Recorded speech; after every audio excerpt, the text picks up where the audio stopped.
The alarm sounded at 3 in the morning. Commander Tai Quan jumped out of bed and grabbed his phone. The message made his heart race. Deep space arrays had picked up something, not just random noise from stars. Not space junk. This was different. This was a signal. A message. He arrived at the United Nations Space Command building in Geneva 20 minutes later. The halls were already full of people running between offices. Scientists, military officers, and government officials all looked worried and excited at the same time. Dr. Na Hai met him at the entrance to the main operations room. She was a small woman with tired eyes, but right now those eyes were wide with energy. She had been working on alien language theories for 15 years. Most people thought she was wasting her time. Today, she was the most important person on Earth. "We decoded it," she said, walking quickly beside him. "It took 6 hours, but we got it." "Commander, they're not saying hello." Tai Quan stopped walking. "What do you mean?" "I mean it's a warning. A very serious warning." The operations room was packed. Screens covered every wall, showing star maps, radio frequencies, and lines of decoded text. Captain Wu Sung stood near the main display. He was young for his rank, only 32, but his mind worked faster than any computer. Next to him was engineer Ji Sun, a woman who could build anything if you gave her enough time and coffee. "Show me," Tai Quan said. The main screen changed. Words appeared, translated into English. Tai Quan read them slowly. "To the species of the third planet. We are the scattered remnants. We are survivors. We were once 12 different species. Now we are refugees. We run. We hide. We survive. You have just learned to travel faster than light. This is good technology, but it is also a death sentence. You have been noticed. The devourers are coming. They always come. They hunt species that reach your level. They will arrive in 3 years. Maybe less. You must leave your planet. Take your ships and scatter into the void. Do not stay together. Do not fight. Fighting them is death. We have included coordinates to safe zones, places they have already harvested. They will not return there. You have time to save some of your people, but you must leave now. We are sorry. This is the only way." The room was silent. Tai Quan read the message 3 more times. Then he looked at Na Hie. "Is this real? Could it be a joke? Some kind of test?" Na Hie shook her head. "The signal came from outside our solar system. The mathematics in the message are advanced, very advanced. The language patterns are not human. Commander, this is real." Wu Sung pointed to another screen. "They sent more than just words. They sent data. Lots of data. Information about these devourers. Ship designs. Weapon systems. Battle records. Sir, these things have destroyed hundreds of planets. Maybe thousands. Every species that tried to fight them lost. Every single one." Ji Sun was already reviewing the technical data. Her fingers moved across her tablet quickly. "Their ships are massive, biomechanical, part living creature, part machine. And their weapons, we have nothing like this, nothing even close." Tai Quan looked around the room. Everyone was watching him, waiting for orders. He took a deep breath. "Get me the Security Council, all of them. Video conference in 1 hour.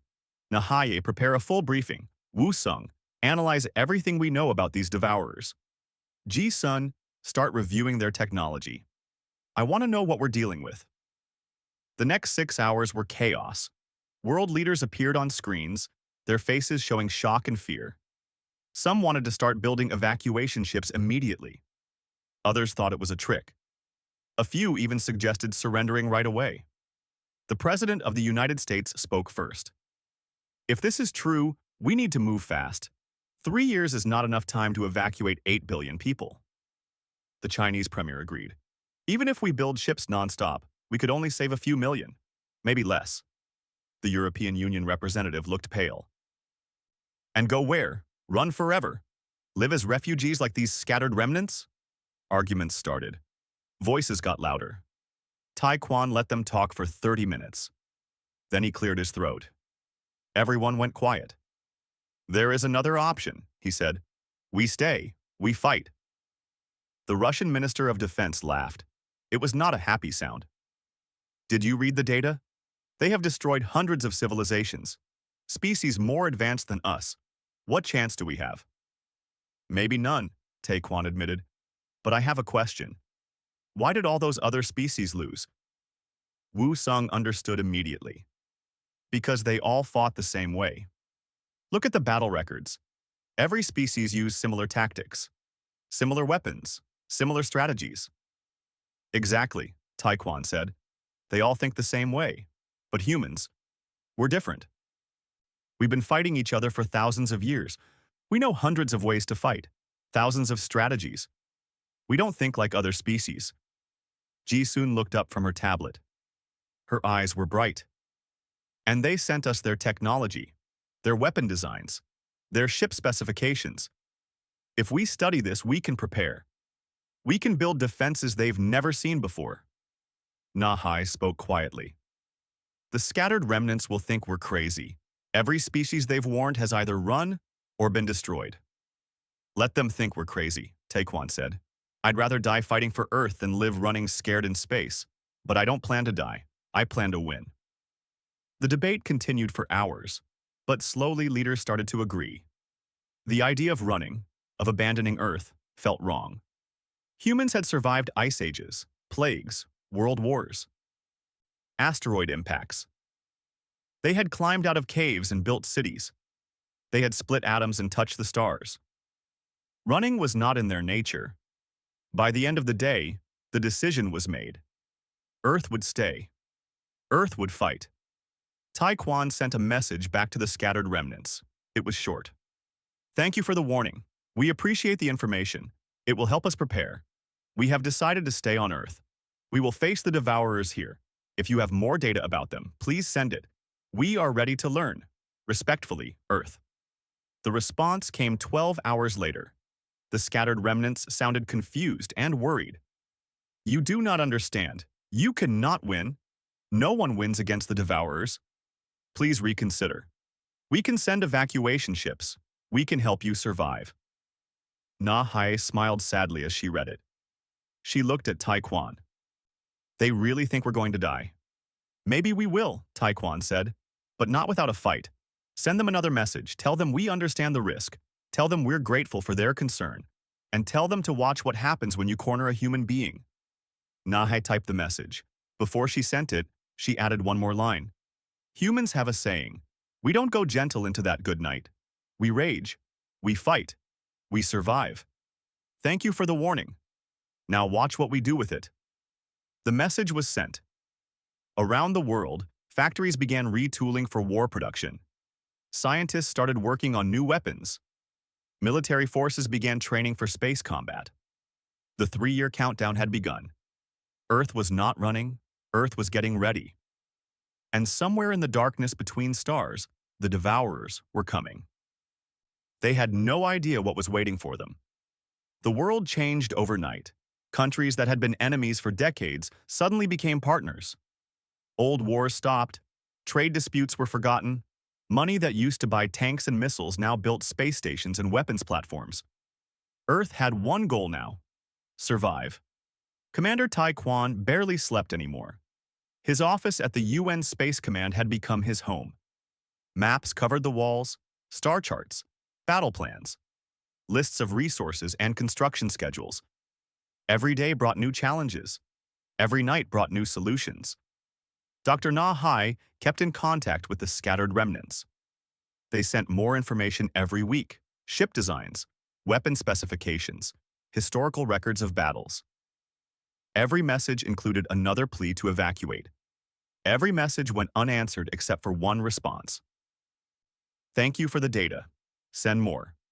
The remnants could not understand. Their leaders sent increasingly desperate warnings. You are making a mistake. The Devourers have never lost. Never. In 3,000 years, they have destroyed every species that stood against them. Why do you think you are different? Nahye showed the message to Taekwon. He smiled, but it was not a happy smile. Because we are different. We're human. Send them our production reports. The reports were impressive. In 6 months, Earth had built more warships than it had built in all of previous history. The ships were strange-looking. They did not copy alien designs. Instead, engineer Ji-soon and her teams created something new, something uniquely human. Ji-soon worked in a massive facility in South Korea. Thousands of engineers worked under her direction. She rarely left the building. Her team called her the woman who never sleeps. She took it as a compliment. Her greatest creation was something she called a gravity anchor. The device could create a small area of intense gravity.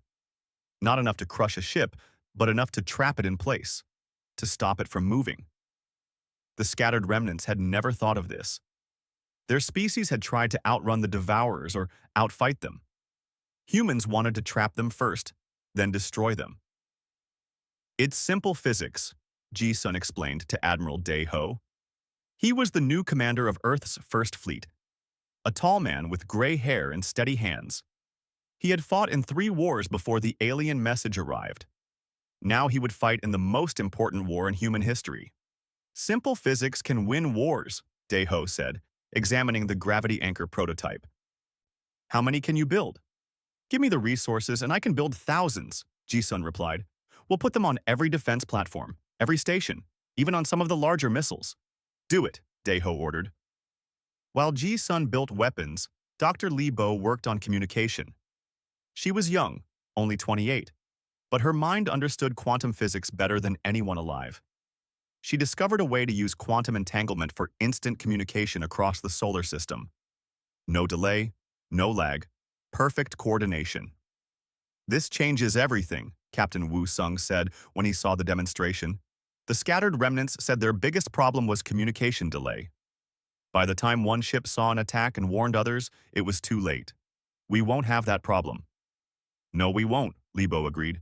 Every ship, every platform, every weapon can share information instantly. We can coordinate like a hive mind. Woo Sung spent his days analyzing the battle data from the scattered remnants. He looked at every fight, every defeat. He found patterns. The Devourers always attacked the same way, always. A massive frontal assault meant to overwhelm defenses through pure force. They use the same tactics because those tactics always work, Woo Sung explained to Taekwon. No species has ever survived long enough to make them change.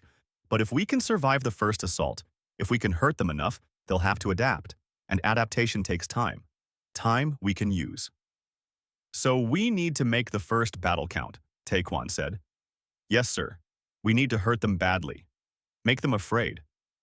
Can we do that? Woo Sung looked at the numbers. The projections. The simulations. If everything works perfectly, maybe. If we get lucky, maybe. If we fight smarter than anyone has ever fought before, maybe. Maybe is better than nothing, Taekwon said. On the moon, General Hyun Kwon oversaw the construction of the largest mass driver ever built. It used the moon's lower gravity to launch projectiles at incredible speeds. Simple kinetic energy, old-fashioned physics, but effective. The aliens use energy shields, Hyun Kwon explained to his engineers. Shields that can stop lasers and plasma, but a big rock moving at 20,000 kilometers per second, that's harder to stop. The construction took 8 months. When it was finished, the mass driver could launch a projectile every 30 seconds. Each one had enough kinetic energy to destroy a city, or punch through an alien warship. Colonel Yu Jin coordinated ground defenses, not because anyone expected ground fighting, but because humans prepared for everything. She built bunkers, underground cities, shelters that could protect millions if the orbital defenses failed. Hope for the best, plan for the worst, she told her staff. If they get past our ships, if they reach Earth, people will need somewhere safe. I'm going to give them that. The 3 years passed faster than anyone expected. Earth became an armed fortress. The solar system became a minefield. Weapons platforms surrounded every planet. Satellites carried missiles in every orbit. The asteroid belt hid thousands of automated defense drones. And still, the scattered remnants sent warnings. It is not enough, their latest message said. You have built impressive defenses. Your technology is creative. But the Devourers have numbers. They will keep coming, wave after wave. You will run out of ammunition before they run out of ships. Nahe read the message aloud to Tai Quan. She looked tired. Everyone looked tired. 3 years of preparation had exhausted the entire planet. They might be right, she said quietly. We've done everything we can, built everything we can. But what if it's not enough? Tai Quan walked to the window. He looked out at Geneva. The city lights sparkled in the darkness. Somewhere up there beyond the sky, the Devourers were coming. Then we'll do more, he said. Humans always do more. We climb higher, we dig deeper, we fight harder. That's what we do. But what if… No, Tai Quan interrupted. No what-ifs, no doubts. The Devourers are coming. We are ready. Maybe we'll win, maybe we'll lose. But we'll fight, and if we go down, we'll take as many of them with us as we can. On the final day of the 3rd year, Admiral Day Ho assembled Earth's first fleet. 200 warships, 50 support vessels, thousands of fighters. It was the largest military force humanity had ever gathered in space. He sent a message to every ship, every station, every soldier. In a few hours, our long-range sensors will detect the Devourers. They have destroyed hundreds of worlds. They think Earth will be just another conquest. They are wrong. We are not like the other species. We do not run. We do not surrender. We stand our ground. Today, we show them what happens when they threaten humanity. Today, we teach them to fear Earth. The crews cheered. The sound echoed through every ship, every station, every defense platform across the solar system. Deep space sensors detected the anomaly first. A massive distortion in space-time. Ships dropping out of faster-than-light travel. Hundreds of ships, maybe thousands. The Devourers had arrived. Commander Tai Quan received the alert. He took a deep breath. 3 years of preparation came down to this moment. He opened a communication channel to the entire defense network. All stations, this is command. The enemy has arrived. Activate all systems. Prepare all weapons. Remember your training. Remember why we fight. For Earth. For humanity. For everyone we love. This is not the end. This is where we prove we belong among the stars. He paused, then added one more thing. Dear aliens, thanks for the warning. Now let's show them what we learned. The defense network came alive. Millions of sensors locked onto enemy targets. Thousands of weapons powered up. Every human in the solar system held their breath. The war had begun. The Devourer fleet emerged at the edge of the solar system like a swarm of locusts. Their ships were massive and terrible, part metal, part flesh. They pulsed with unnatural life. Red and black colors covered their hulls. Each ship looked like it could swallow a human city whole. Admiral Day Ho watched them on his command screen. He had seen the images in the data files, but seeing them in reality was different. These were the monsters that had ended civilizations, killed billions, reduced entire species to nothing but memories. Ship count? He asked. Still counting, sir, his tactical officer replied. Over 800 confirmed. More still arriving. 800. Against Earth's 200. The numbers were bad. But humans had fought against bad numbers before. The Devourers did not send a message. They did not ask for surrender. They simply began moving toward the inner solar system. Their formation was exactly as the scattered remnants had described. A massive wedge, a hammer meant to crush anything in its path. But first, they did something else. Every Devourer ship began broadcasting a sound. A deep, subsonic frequency that traveled through space on their communication channels. Any ship that picked it up would relay it inside. The scattered remnants had warned about this. It was a fear signal, something that made prey freeze before the slaughter. In Earth's ships, alarms sounded as the signal hit. Communications officers reported the strange frequency. Scientists analyzed it quickly. It's designed to trigger primal fear responses, Dr. Lebo reported to Admiral Day Ho. It probably works on most carbon-based life forms, makes them panic, freeze, lose coordination. Does it work on humans? Daeho asked. Li Bo checked her readings, checked reports from dozens of ships. Then she smiled. No, sir, it's making some people feel uncomfortable. A few reported headaches, but no panic, no fear response. Good, Daeho said. Send a reply. The communications officer looked confused. Sir, what message? Not a message. Music. Send them. Ride of the Valkyries. Full volume. Classical music blasted across space. Wagner's famous composition. Music written centuries ago to represent warriors riding into battle. The contrast was perfect. The Devourers sent fear. Humans sent defiance. Commander Tae Kwan, watching from Earth Command, actually laughed. It was the first time he had laughed in weeks. The Devourer fleet continued forward. They crossed into the Kuiper Belt, where the first defense platforms waited. These platforms had been disguised to look like asteroids, cold and dead. Until now. Gravity anchors online, Engineer Ji Soon reported from her station on Earth. Her hands moved across controls, coordinating hundreds of platforms at once. Targeting enemy formation. Activating on my mark. 3, 2, 1, mark. Space itself seemed to bend. Invisible fields of intense gravity bloomed around the Devourer ships. Suddenly, hundreds of enemy vessels found themselves trapped, unable to move, unable to maneuver. Their engines screamed, trying to break free, but the gravity was too strong. All weapons, fire, Admiral Daeho ordered. The solar system exploded with light. Railguns fired from hidden platforms, tungsten rods moving at incredible speeds. Plasma cannons unleashed streams of superheated matter. Missiles by the thousands poured out of concealed launch tubes. Nuclear-pumped lasers cut through space, their beams invisible except where they touched enemy hulls.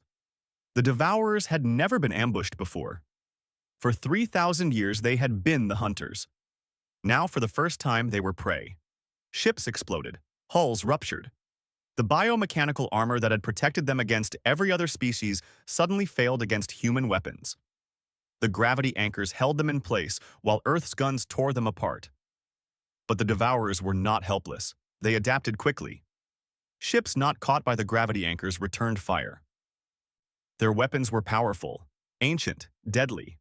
Energy beams cut through human defense platforms like paper. Missiles made of living matter hunted down human drones and consumed them. Captain Wu Sung watched the battle data flow in. They're learning our tactics, adjusting their formation. Smart. How smart? Tae Kwan asked. Smart enough to be dangerous. They're releasing smaller craft. Fighters. Hundreds of them. Commander A. Young led the first fighter wing. She was a pilot before the war, the best in Korea. Now she commanded 300 fighters scattered throughout the asteroid belt. Each fighter was small, fast, and packed with weapons. All wings, this is Wing Commander A. Young. Enemy fighters inbound. Break into attack formations. Use quantum coordination. Show them how humans fly. The space battle became chaos. Devourer fighters were fast and aggressive, but they fought as individuals, each one hunting alone. Human pilots fought as a network. Thanks to Dr. Li Bo's quantum communication, every human pilot knew where every other pilot was. They could coordinate perfectly, instantly. A. Young dove through a cluster of enemy fighters. Her wingman covered her flank. Another pilot drew enemy fire while 3 more attacked from different angles. The Devourers had never faced tactics like this. They had numbers, but humans had teamwork. Target destroyed, A. Young reported. Moving to next objective. On the moon, General Hyun Kwan watched the battle through sensors. His mass driver was ready.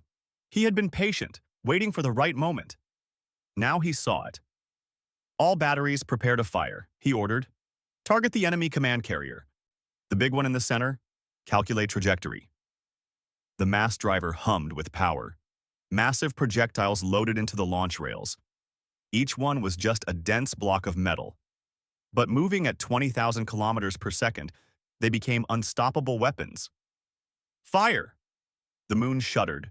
Projectiles launched one after another. 30 seconds between each shot.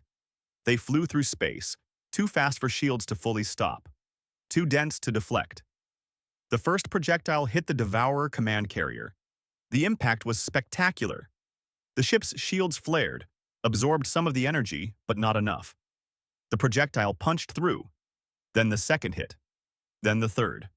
The command carrier began to list. Its organic parts screamed in pain. Its mechanical parts sparked and failed. It was not destroyed, but it was hurt. Badly hurt. For the first time in 3,000 years, the Devourers felt fear. But the battle was far from over. The Devourers had numbers. For every ship humanity destroyed, 2 more took its place. Human defense platforms began to fail. Weapons ran out of ammunition. Gravity anchors overheated and shut down. Mars base reported enemy ships breaking through. 3 human frigates moved to intercept. 2 were destroyed. The third rammed the enemy ship at full speed, taking it down. Admiral Day Ho watched his fleet numbers drop. They had started with 200 ships. Now they had 140. The Devourers had lost more, but they could afford losses. Earth could not. "Sir," his tactical officer said quietly, "at this rate, they'll reach Earth in 18 hours. Day Ho nodded. He had known this might happen. Knew the outer defenses might not be enough. But they had bought time, and they had proven something important. "Open a channel to Earth Command," he said. Tai Quan appeared on screen. "Status, Admiral." "We've hurt them, sir. Hurt them badly. But they're still coming.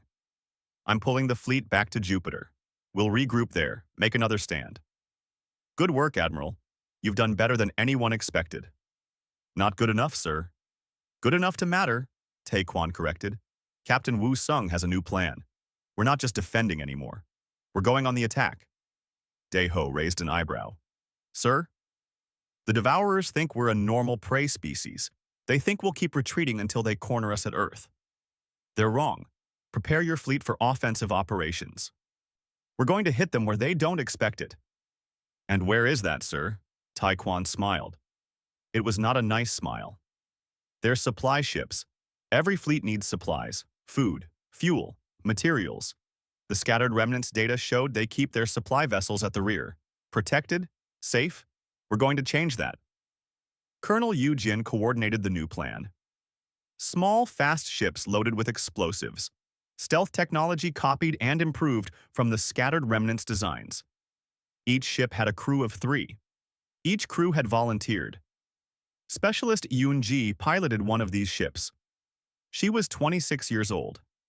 She had joined the military to explore space, not to fight wars. But life had other plans. "This is Stealth Unit 5, she reported. "We're past their detection grid, moving toward supply vessels." There were 20 stealth ships. They slipped between enemy formations like shadows. The Devourers were focused forward toward Earth. They did not expect attacks from behind. Yoon-ji reached her target. A massive supply ship, bloated with resources stolen from 100 dead worlds. She armed her explosives. "Charges set. Timer active. All units, report." One by one, the other stealth ships reported success. 18 out of 20 had reached their targets. 2 had been caught and destroyed, but 18 was enough. "This is command," Tai Quan's voice came through. "All stealth units, evacuate now." Yoon-ji pushed her engines to maximum. Her ship accelerated away from the target. She counted down in her head. 5, 4, 3, 2, 1. Behind her, the supply ship exploded, and then the next one, and the next. 18 explosions lit up the darkness. The Devourer fleet suddenly found itself without supplies, without fuel reserves, without the resources they needed for a long campaign. For the first time, the Devourers stopped advancing. Their fleet halted, reorganized, tried to understand what had happened. "They're confused," Wu Sung reported. "This has never happened to them before." "Good," Tai Quan said. "Keep them confused. Admiral Day Ho, begin your attack." The human fleet stopped retreating, turned around, and charged straight at the enemy. The battle for Earth was far from over, but for the first time, humans were winning. The Devourer fleet was in chaos. For 3,000 years, they had followed the same pattern. Attack, overwhelm, consume. But now their supply ships were destroyed. Their command carrier was damaged, and the prey species was attacking them. Admiral Day Ho pressed his advantage. His remaining ships pushed forward in tight formation. Each ship covered the others. Each crew worked in perfect coordination thanks to Dr. Li Bo's quantum communication system. Target their damaged vessels first, Day Ho ordered. Wounded animals are dangerous, but wounded ships are liabilities. Make them choose between defending their injured or pressing the attack. It was a brutal strategy, but this was a brutal war. Captain Wu Sung had studied the scattered remnants data carefully. The Devourers never abandoned their own ships. They would always try to recover damaged vessels. It was part of their biology, part of their culture. Humans could use that against them. The human fleet struck like a spear, focused, sharp, deadly. They hit a cluster of damaged Devourer ships and poured fire into them. The enemy had to respond, had to defend. It broke their formation even more. Commander A. Young's fighters swarmed through the gaps. Her pilots targeted weapon systems, engines, communication arrays. They did not try to destroy every ship. Instead, they crippled them, made them useless. "This is Fighter Wing 7, one pilot reported. "Enemy vessel disabled. Moving to next target. Wing 3 here. We've got a problem. Enemy reinforcements coming from the outer fleet." A. Young checked her tactical display. More Devourer ships were breaking away from the main body, coming to help their damaged vessels. Good. That was the plan. "All wings, fall back. Draw them in. Make them chase us." The fighters retreated, but not in panic. They moved in controlled bursts, always staying just ahead of the enemy, always leading them deeper into the asteroid belt, where more surprises waited. Engineer Ji Sun had spent the last 3 years preparing the battlefield. The asteroids were not just rocks anymore. Some hid weapons, some hid sensors, and some hid mines. Lots of mines. "Enemy ships entering Zone 7, she reported from Earth Command. "Activating packages." The asteroids around the chasing Devourer ships suddenly came alive. Missiles launched, guns fired, mines detonated. The trap was perfect. Commander Tai Quan watched the battle from his operations center. The tactical display showed enemy losses climbing. But human casualties were rising too. They had started the war with 200 ships. Now they were down to 90. Every loss hurt. "Dr. Nahi," he called. "What are the scattered remnants saying?" Nahi checked her communication logs. The remnants had been silent during the fighting. Now, finally, a message came through. "They're shocked," Nahi said, reading the translation. "They say no species has ever hurt the Devourers like this. They're asking how we're doing it." "Tell them we're doing it because we have to," Taekwon replied. "Tell them we're doing it because we refuse to die quietly." But even as he spoke, he knew the truth. Humans were winning battles, but the war was not over. The Devourers still had numbers, still had strength. And now, they were adapting. Captain Wu Sung saw it first. "Sir, the enemy is changing tactics. They're splitting their fleet, sending ships around our defenses instead of through them." Taekwon cursed. Smart. The Devourers were learning. They were going to bypass the main battle and strike at Earth directly. "How many ships?" he asked. "At least 200, maybe more. They'll reach Mars orbit in 6 hours. 6 hours. Not enough time to recall the fleet. Not enough time to redeploy all the defenses." Taekwon made a decision. "Activate the inner defense network. Everything we have in Mars, orbit and beyond. Colonel Yu Jin, prepare ground defenses. If they get past us in space, they'll try to land." Yu Jin nodded grimly. "We're ready, sir. The bunkers are full. Weapons are distributed. If they come to Earth, we'll make them bleed for every meter." But Taekwon did not want it to come to that. He needed something more. Something unexpected. He looked at Jisun. "Tell me you have another trick," he said. Jisun smiled. She was exhausted. Her eyes were red from lack of sleep. But she smiled. "I have something. It's experimental. Very experimental.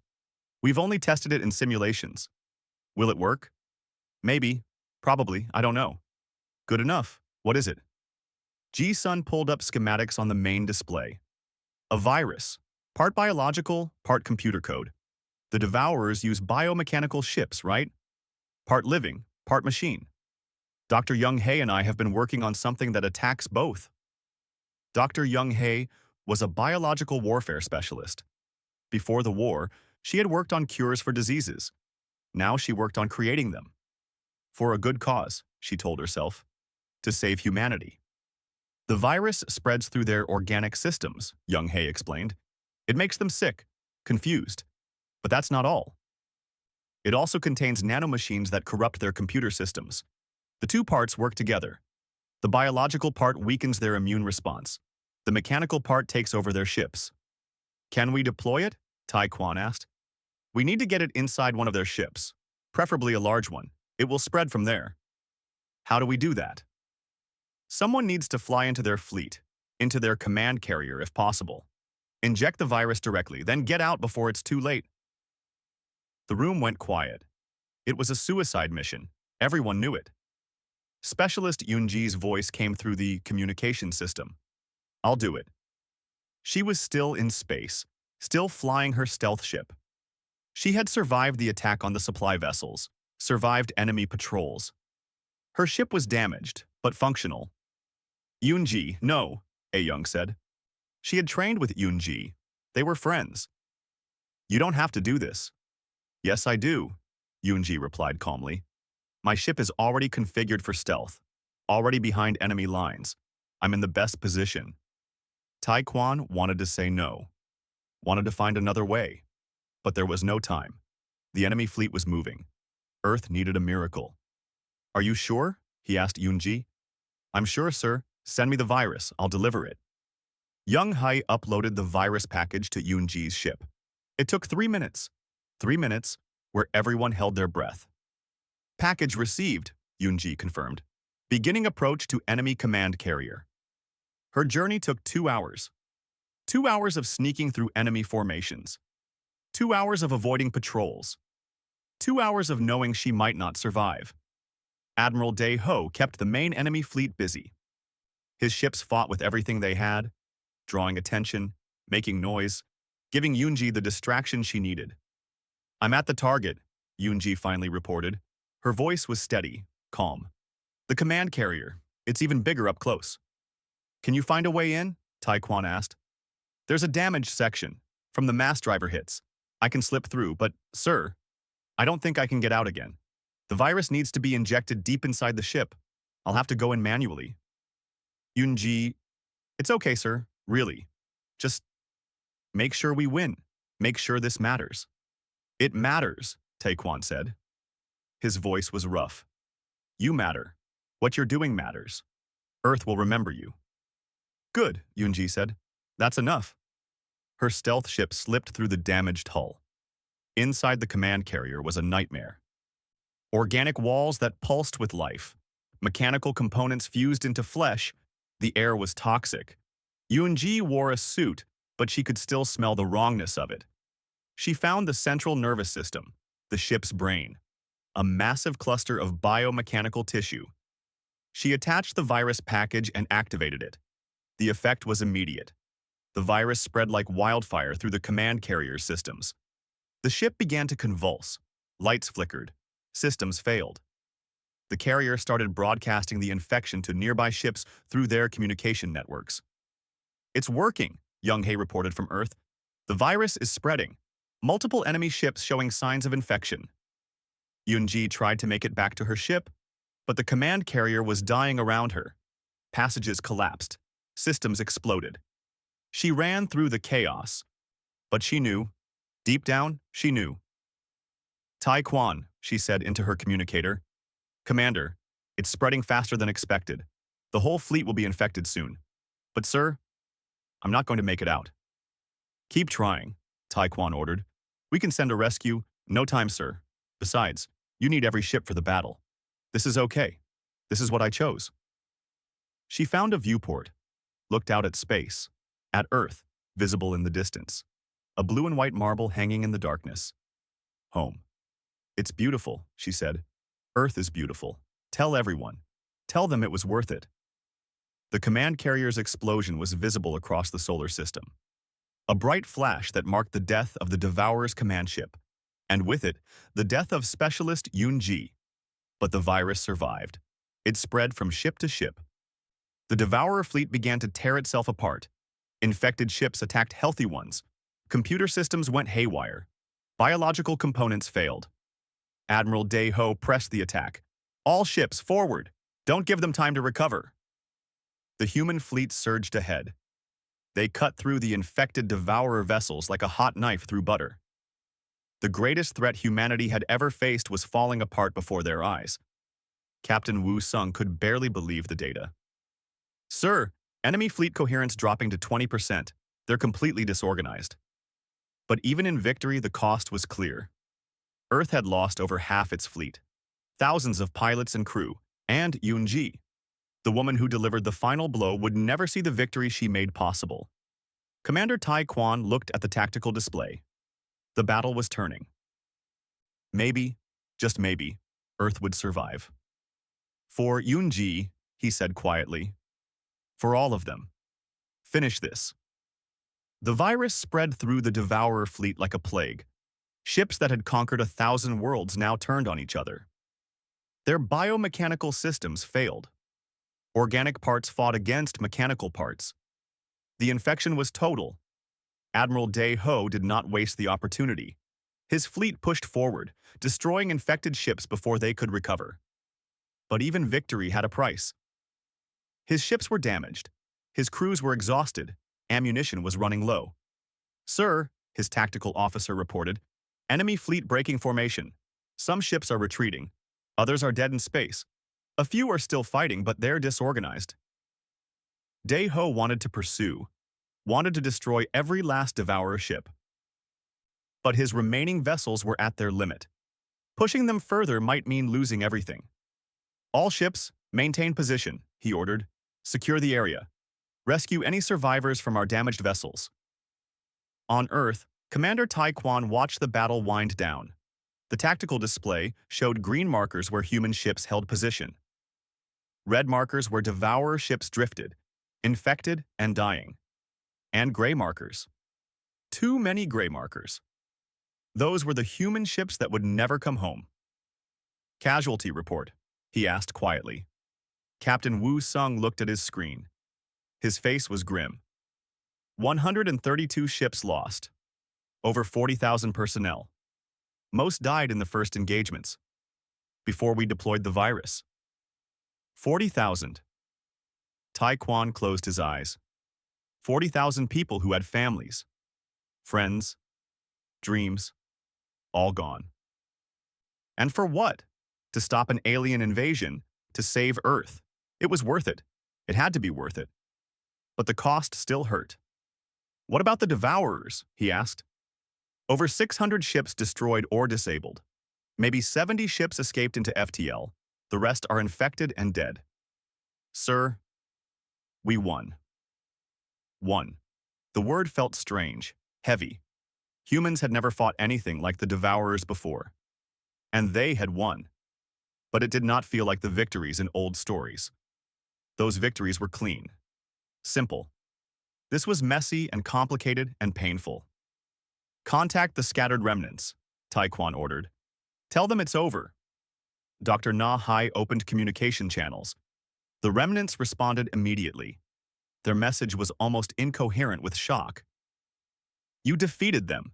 The Devourers are defeated. How? How is this possible? No species has ever... We have been running for 3,000 years. And you? You fought them and won in 3 years? Na Hai smiled despite her exhaustion. We did. Earth is safe. We are coming, the remnants replied. We must see this. We must meet the species that did the impossible. 3 weeks later, ships began arriving at Earth. Not Devourer ships, refugee ships, the scattered remnants, and others who had heard the news. Species that had been running for centuries. They came to see the world that stood and fought, the world that won. The first meeting took place on a space station in Earth orbit. Commander Tai Quan and his staff met with representatives from 7 different alien species. All of them were refugees. All of them had lost their homeworlds to the Devourers. The alien representatives were diverse. Some were tall and thin, others short and round, different colors, different shapes, but they all had the same look in their eyes. Disbelief, hope, confusion. One of them, a being that called itself Krell, spoke first. Its voice came through translation devices. "We do not understand. We sent you the warning. We told you to run. We gave you all the information we had. Why did you stay? Why did you fight?" Taekwon looked at the alien, tried to find words to explain. How do you explain human stubbornness to someone who has been running for centuries? "Because it was our home," he said simply. "Earth is where we evolved, where we learned to walk upright, where we discovered fire and invented the wheel and reached for the stars. How could we abandon it?" "But you would have survived," another alien said. "You could have lived, built new homes on other worlds." "Maybe," Captain Wu Sung replied, "but we would have spent the rest of our lives running, looking over our shoulders, afraid. We decided we would rather fight and die free than run and live in fear." "And you won," Krell said. "You actually won. You hurt them, destroyed most of their fleet. The survivors fled. Do you understand what this means? The Devourers have never fled before. Never." Engineer Ji-sun leaned forward. "It means they can be beaten. They're not unstoppable. They just fought opponents who all use similar tactics. We did something different." "You did not just do something different," another alien said. "You did everything different. Your weapons, your strategies, your willingness to sacrifice, and that virus, part biological, part mechanical." "We would never have thought of such a thing." Dr. Young-hae nodded. "That's because we're used to fighting diseases and computer viruses separately. Combining them was just logical for us." The aliens looked at each other. Then Krell spoke again. "We want to stay, near Earth, under your protection. Is this possible?" Taekwon had expected this. He had discussed it with world leaders. The decision had been difficult. Earth could become an empire, could demand tribute from these refugee species, could exploit them. But that was not who humans wanted to be. "You can stay," Taekwon said. "But not as subjects, as partners. Earth is forming a coalition, the Terran Defense Initiative. We will teach you to fight, to defend yourselves, to stop running. In return, you share what you know. Your technology, your science, your cultures. We grow together." "You would teach us your tactics?" Krell asked. "Show us how to build your weapons?" "Yes, we're not building an empire. We're building a community, a defense network. If the Devourers come back, we face them together. And if they do not come back, if they are truly broken?" Admiral Dae-ho spoke for the first time. "Then we hunt them. We find their home. We make sure they never threaten another world again." The aliens were silent. Then, slowly, Krell extended a limb in what must have been their version of a handshake. Taekwon took it. "We accept," Krell said. "Teach us to be brave like humans. Teach us to stand and fight." Over the following months, Earth changed. The war had united humanity, and that unity continued. The Terran Defense Initiative grew. Refugee species settled in the solar system. Some on Mars, others on orbital stations. They learned human tactics, human fighting styles, human stubbornness. And they taught, too, medicine that humans had never imagined, physics theories that opened new possibilities, art and music from 100 dead worlds preserved by refugees and now shared with humanity. Dr. Na Hai became the chief ambassador. She learned alien languages, mediated disputes, built bridges between species. It was exhausting work, but she loved it. "We're not just surviving anymore," she told Taekwon one day. "We're thriving, creating something new, something better." Captain Wu Sung was promoted to general.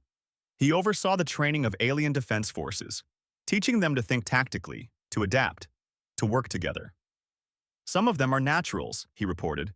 "The species called Ven learn quickly. They'll have their own defense fleet within a year."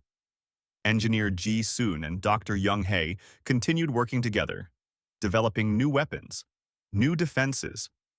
but also new technologies for peace, medical devices, construction tools, ways to terraform dead worlds. The Devourers destroyed so much, Ji-sun said. We're going to rebuild it, make it better than before. Admiral Dae-ho remained commander of the fleet. But now his ships patrolled a larger area, protecting not just Earth but dozens of refugee settlements. He had become the shield for an entire community. It's strange, he told his officers. A year ago, we were preparing to die. Now we're preparing to live, to grow, to expand. On the one-year anniversary of the battle, Earth held a memorial.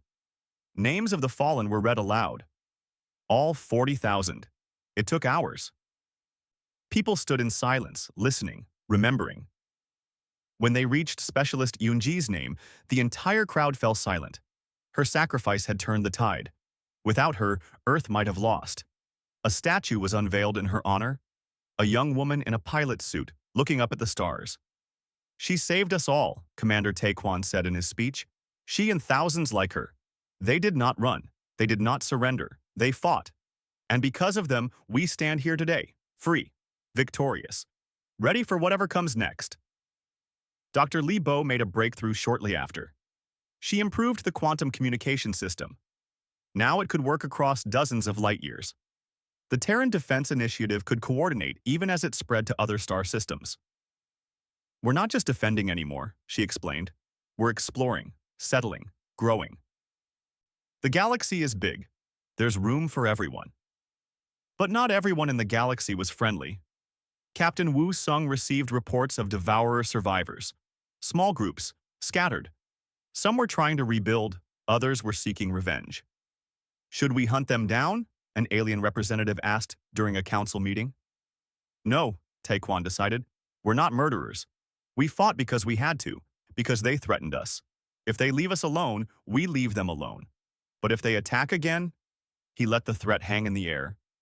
If they attack again, we will be ready, Admiral Dae-ho finished. The scattered remnants had a question for Dr. Na-hai. They asked it through Krell, who had become a close friend. You thanked us for the warning, but did it really help? You did everything we said not to do. You stayed. You fought. You won. Would you have done the same without our message? Na-hai thought about it carefully. Then she smiled. The warning was the most important thing you sent. Not because of what you said, but because it gave us time. Time to prepare, time to plan, time to turn the solar system into a fortress. Without that warning, the Devourers would have caught us unprepared. We would have lost. So yes, it helped. It helped more than you know. So our cowardice, running away, sending warnings instead of fighting, it saved you? Your survival saved you, Na-hai corrected. You did what you had to do. No shame in that. You lived. You preserved your cultures, your knowledge. And when the time was right, you helped us. That's not cowardice. That's wisdom. 5 years after the battle, Commander Taekwon stood in his office. He was older now. Gray in his hair, lines on his face, but his eyes were still sharp, still determined. Dr. Lee Bo entered with a report. Sir, long-range sensors picked up something. Devourer signatures, not near Earth, near an uninhabited system, about 30 light-years away. How many ships? 3, maybe 4. Looks like a scouting party. Taekwon considered his options. They could ignore it. Hope the Devourers moved on. Or they could send a message. A clear message. Get me Admiral Dae-ho, he ordered. When Dae-ho appeared on screen, Taekwon smiled. Admiral, remember when I said we might hunt the Devourers someday? Yes, sir. That day is today. Take a fleet. Show them that Earth remembers. Show them that humans don't forget threats. With pleasure, sir. 2 weeks later, Admiral Dae-ho returned. The Devourer scouts had been intercepted, boarded, captured, not killed, captured. The Devourer crew, when interrogated, revealed something important. They were not rebuilding. They were running. Running from something else. Something worse. What could be worse than the Devourers? Wu Sung asked. The captured aliens would not say, but they begged. Begged to be allowed to stay near Earth, under human protection. Taekwon made the decision quickly. They stay. Under guard. If they cause trouble, we deal with it. But if something out there is hunting them, we need to know what it is. He sent a final message to the scattered remnants. To all the refugee species. To everyone in the Terran Defense Initiative. Dear friends, 5 years ago, you sent us a warning. You told us the Devourers were coming. You told us to run. We stayed. We fought. We won. Today, Earth sends you a different message. Whatever is out there, whatever comes next, we face it together. We do not run. We do not hide. We stand our ground. And if they want Earth, if they want any world under our protection, they will have to go through us first. Thank you for the warning. Now watch what we do with it. The message was sent. Broadcast across dozens of systems. A declaration, a promise, a threat. Earth had arrived, and the galaxy would never be the same.